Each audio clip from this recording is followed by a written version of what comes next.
xin cho em biết nguyên nhân tại sao anh nỡ đành lòng dối gạt em.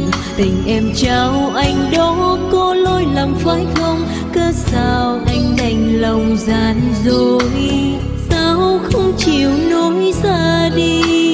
Anh không cần đến tình em, hãy để cho em quên anh nhưng trong lòng thanh thang.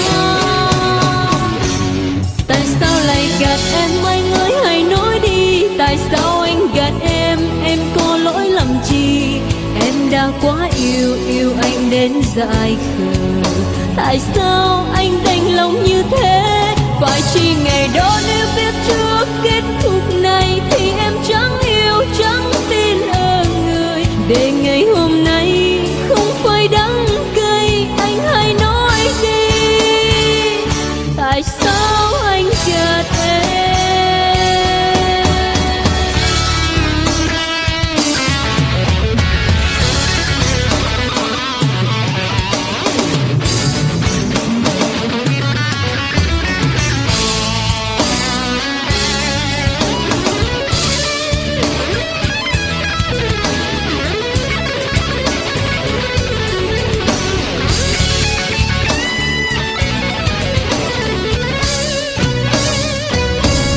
Này người yêu hỡi, xin cho em biết nguyên nhân tại sao anh nỡ đành lòng dối gạt em. Tình em trao anh đó có lỗi lầm phải không? Cớ sao anh đành lòng gian dối? Sao không chịu nói ra đi? Anh không cần đến tình em, hãy để cho em quên anh nhưng trong lòng thanh thang. Tại sao lại gạt em anh ơi, hãy nói đi. Tại sao anh gạt em có lỗi lầm chi? Em đã quá yêu anh đến dại khờ.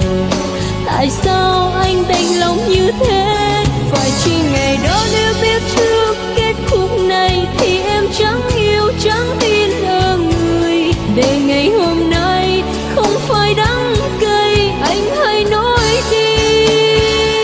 Tại sao anh gạt em?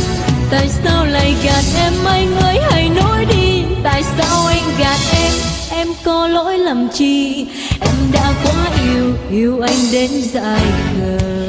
Tại sao lại như thế? Phải chỉ ngày đó nếu biết trước kết cục này thì em chẳng